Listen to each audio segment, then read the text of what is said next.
Indian sir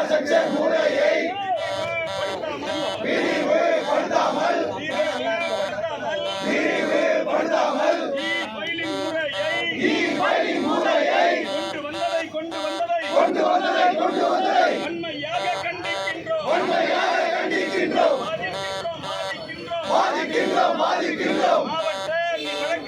மாவட்ட வழக்கறிஞர்கள் நீதிமன்றத்தில் வழக்காடும் வழக்கறிஞர்கள் கடுமையாக வாதிக்கின்றோம். வழக்கறிஞர் மட்டுமல்ல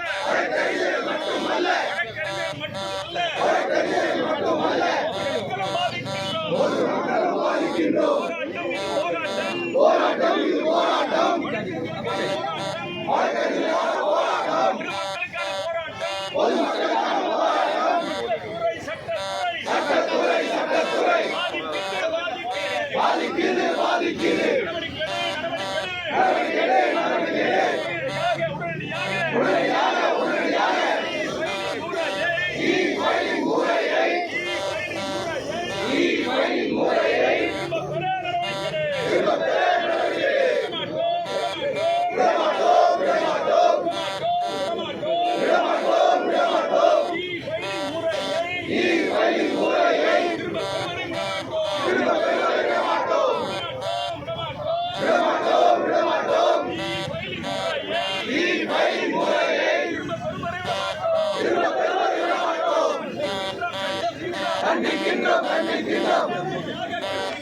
உடனடியாக மாவட்ட நீதிமன்றத்தில் வழக்காடும் வழக்கறிஞர்கள்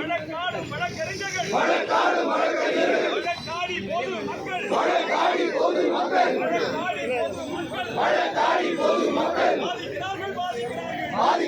பாதிக்கிறார்கள். இன்ஃப்ராஸ்ட்ரக்சர் முறையை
பிரதர் கை பிடிக்கிறீங்களா?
பிறந்தநாள் நல்வாழ்த்துக்கள் சார்.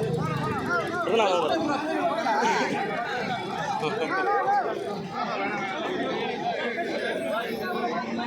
மனோகர்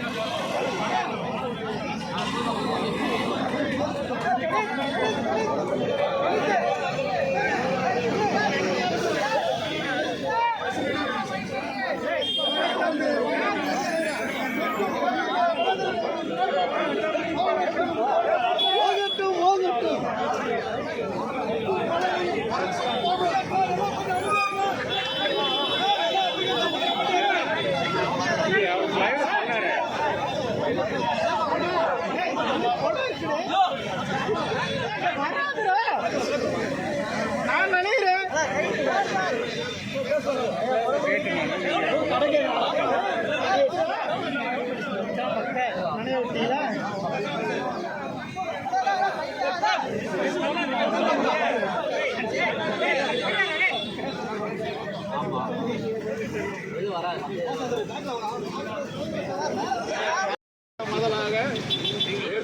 பல முதலாக தலைமை நீதிபதியை சந்தித்து மற்ற நீதிபதிகளை சந்தித்து இது போல ஒரு நடைமுறைக்கு வராது. ஏனென்று சொன்னால் ஒவ்வொரு நீதிமன்றத்திலும் குறிப்பாக கீழமை நீதிமன்றத்தில் எந்த விதமான அடிப்படை கட்டமைப்புகளும் இல்லை என்று சொல்லி வருகிறோம். ஆனால் நீதிமன்றம் எங்களுடைய கோரிக்கை ஏற்கவில்லை. அந்த அடிப்படை கட்டமைப்பு அமைப்பதற்கு சில காலவாசம் தேவைப்படும். அது வரைக்கும் நீங்கள் இல்லை, அந்த கால அவகாசம் என்னவென்று உயர்நீதிமன்றம் தான் முடிவு செய்ய வேண்டும். வழக்கறிஞர்கள் நாங்கள் முடிவு செய்ய முடியாது.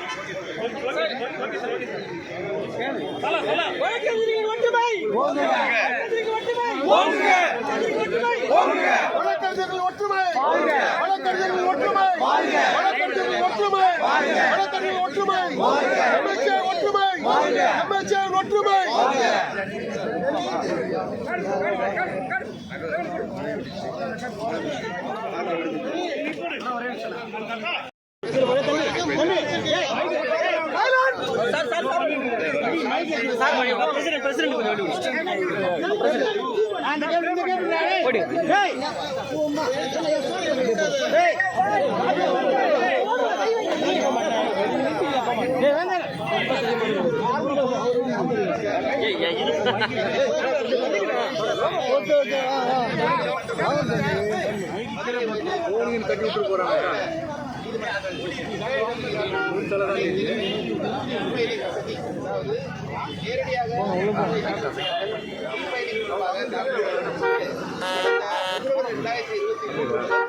உயர்நீதிமன்றம் ஒவ்வொரு தடவையும் நோட்டிபிகேஷன் இஷ்யூ பண்ணி இதை செயல்படுத்த வேண்டும் என்று செய்து கடைசியாக 19/2023 நோட்டிபிகேஷனில் எந்த விதமான மாற்றமும் செய்யாமல், அதாவது எந்த விதமான முன்னேற்றமும் ஏற்படுத்தாமல் கடந்த பிப்ரவரி 2023 என்ன நிலைமை இருந்ததோ அதே நிலைமை தான் இன்றைக்கு இருக்கிறது.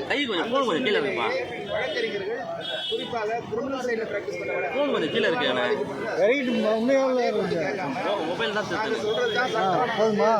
சரி என்று சொல்லிட்டு இந்த தலைமை நீதிமன்றம் அதில் உள்ள அதிகாரிகள் எல்லாம் வேண்டுமென்றே வழக்காடுகளுக்கு எதிராகவும் வழக்குகளுக்கு எதிராகவும் இந்த திட்டத்தை அமல்படுத்த நம்ம திட்டத்துக்கு எதிரானவர்கள் அல்ல.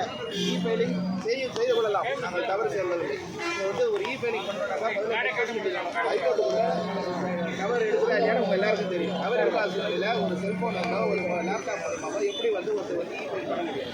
மட்டுமல்லாது கிரிமினல் சைடில் ப்ராக்டிஸ் பண்ணுறவங்க ரொம்ப பாதிக்கப்பட்டிருக்கிறோம். காலையில் தான் ஒரு ஐபிஎஸ் வரலன்னு சொல்கிறாரு. வரலன்னு சொல்லும்போது உடனே ஒரு மனு தாக்கல் செய்யப்படும். இது 370 சொல்லுவாங்க. இந்த மனுவை நாங்கள் தாக்கல் செய்யும் பொழுது எஃப்ஐ போல பல வழக்கறிஞர்கள் மனுவை தாக்கல் செய்யும் பொழுது அது பிஸியாக இருக்கும்போது அது ஏற்றுக்கொள்ளப்பட மாட்டாது. அந்த சூழ்நிலையில் சாயங்காலம் 5 வரைக்கும் ஏற்கப்படவில்லை என்று சொன்னால் மறுநாள் இதெல்லாம் தேவையற்ற நடைமுறை இன்ஃப்ராஸ்ட்ரக்சர்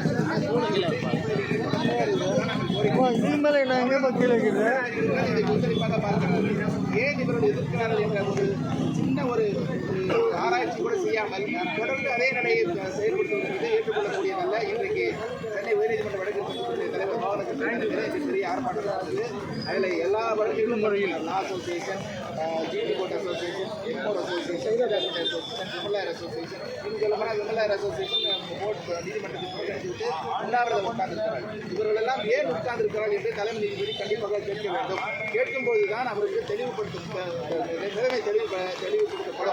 இப்போ இங்கே இருக்கிற ரிஜிஸ்ட்ரார் சொல்கிறாங்க, சொல்கிறாங்க, அவர் போய் அந்த ஃபீல்டில் ரிப்போர்ட் பண்ணாருன்னு சொல்கிறாங்க. எல்லாமே சரியாக இருக்குங்க, ஃபைலிங் அதிகமாக இருக்குது. வச்சுங்க எல்லா நடைமுறை கரெக்டாக போகுதுன்னு சொல்கிற மாதிரி சொல்கிறாங்க. அது தவறான தகவல். இந்த தகவல் தவறு என்பதை நீதிபதி உணர வேண்டும்.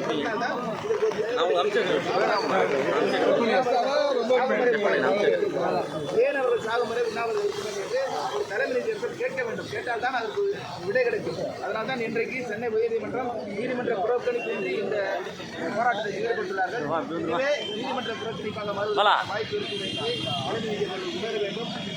பிரச்சனையை ஒதுக்கி வைத்து எல்லா மற்ற பிரச்சனை ஒதுக்கி வைத்து எதிர்ப்பு நிச்சயமாக இது நடைமுறைப்படுத்துதல் வேண்டாம் என்று சொல்லவில்லை. ஆனால் இப்பொழுதல்ல, இதை ஒதுக்கி வைத்துவிட்டு எல்லா செயல்களையும் சரியான பிறகு இதை நடைமுறைப்படுத்தும் கேட்டுக்கொள்கிறோம். இதுதான் வழக்கறிஞரான போராட்ட காரணம்.